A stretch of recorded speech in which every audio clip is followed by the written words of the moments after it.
बहुजन समाज पार्टीच्या वतीने मंत्री गिरीश महाजन यांनी जाणून बुजून केलेल्या कृतीच्या निषेधार्थ त्यांच्यावर कायदेशीर कारवाई करण्यात यावी व भीमाची वाघीण माधवी जाधव यांच्यावर सरकार किंवा प्रशासन कसलेही दडपण किंवा कारवाई करू नये यासाठी जिल्हाधिकारी यांना निवेदन देण्यात आले।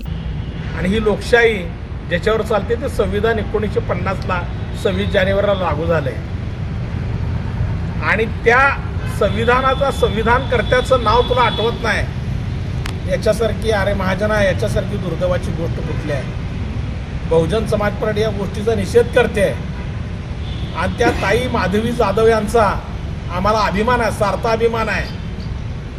बहुजन समाज पार्टी त्यांच्या पाठीमागे खंबीरपणे उभा आहे आणि जर काय त्यांनी सरकारने जर काय त्यांच्यावर कारवाई केली तर मात्र आम्ही गप्प बसणार नाही।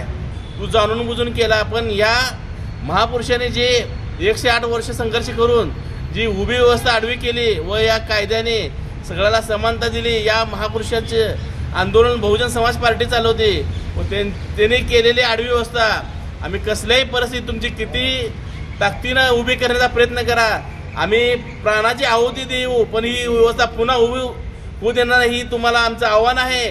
व सरकारला एवढं बी म्हणणं आहे की माधवी जाधव या भगिनीवर जर तुम्ही कसली कारवाई केली तर बहुजन समाज पार्टीशी तुमची गाठ आहे। बहुजन समाज पार्टी महाराष्ट्रभर आंदोलन केल्याशिवाय राहणार नाही। जय भीम, जय भारत। यावेळी प्रदेश सचिव ॲडव्होकेट संजीव सदाफुले, आप्पा लोकरे, जिल्हा अध्यक्ष बबलू गायकवाड, शहर अध्यक्ष देवा उगडे, जिल्हा कार्यालयीन सचिव शीलवंत काळे, शहर युवक अध्यक्ष अमर साळवे, शहर प्रभारी सुहास सुरवसे, दक्षिण विधानसभा अध्यक्ष इंद्रजित वाघमारे, शहर उत्तर प्रभारी नितीन क्षीरसागर, शहर सचिव मिनाज शेख, शहर युवक सचिव सौरभ लोंढे, उत्तर सोलापूर उपाध्यक्ष दत्ता वाघमारे तसेच बलभीम कांबळे, महेंद्र कांबळे, आकाश इंगळे, प्रवीण गायकवाड, रोहन बनसोडे, प्रतीक बुवा लोकरे, सोनू गायकवाड व बहुसंख्येने कार्यकर्ते उपस्थित होते।